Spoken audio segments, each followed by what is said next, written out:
Conseil numéro 10. Devenez coach et revisitez votre façon d'interagir. Même si on le présente aux formateurs comme une nouveauté, le coaching est une activité vieille comme le monde. Dans la Bible, Moïse en appelle au conseil de Dieu, puis les princes et les rois sollicitent des conseillers. Il n'est guère étonnant, à un moment où l'individualisme progresse, de voir le coaching se développer. Aussi, devenir coach et se faire coacher est une opportunité de professionnalisation pour un formateur. C'est un moyen de revisiter ses savoirs, sa posture et sa façon de créer des interactions pédagogiques avec les autres. Si le coaching est aussi vieux que les hommes, son introduction en tant que pratique professionnelle rétribuée par une entreprise est plus récente. John Whitmore impute au monde du sport, et particulièrement à celui du tennis et du golf, l'introduction du coaching. Les conseils d'un professeur, souvent un ancien champion, que l'on va nommer coach, glisseraient alors du sport à l'entreprise. Le coach va s'échapper du cours particulier et de la démonstration technique pour s'intéresser au mental, au blocage ou aux croyances limitatives. C'est parce qu'il s'intéresse d'abord à l'autre et à ses besoins que ces pratiques peuvent interpeller les formateurs. Les pratiques de coaching bénéficiant aux formateurs sont nombreuses. Elles s'intéressent à la compréhension des besoins, à l'accueil, au renforcement de soi et de la motivation, au questionnement, à la non-directivité, à l'auto-monitoring, à l'éthique d'une intervention, aux contrats multiples passés avec les participants et l'entreprise.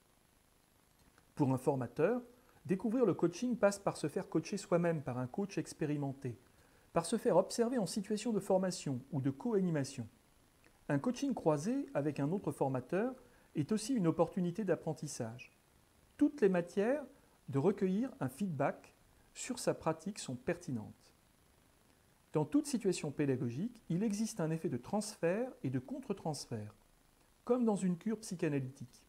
Et il est difficile pour le formateur de prendre du recul pour s'en rendre compte, puisqu'il est impliqué dans la relation. Acquérir un peu du regard d'un coach ouvre la perspective de voir l'autre différemment que comme une matière sur laquelle doit intervenir un apprentissage. Il s'agit de se départir d'une envie de transférer et d'apprendre et de se concentrer sur le désir de faire et de faire ensemble, au moment et dans les conditions où chacun se situe dans la rencontre. Cet apprentissage de la découverte de l'autre, propre au coaching, est un énorme bénéfice pour un formateur se détournant du réflexe de savoir pour s'intéresser d'abord à ce que c'est l'autre. Bien sûr, cette façon d'appréhender la relation à l'autre passe par un réel travail sur soi. Les formateurs vont tirer leur légitimité d'intervention, plus uniquement sur leur savoir, mais aussi sur leur capacité à interagir dans une vision de croissance des potentialités des participants à une formation. Ce travail sur soi peut passer par des pratiques réflexives dont une formation au coaching peut constituer le cadre.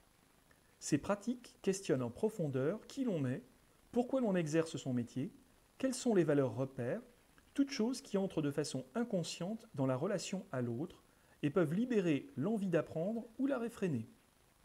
C'est à l'occasion de cette exploration sur soi qu'un formateur peut déceler son talent propre.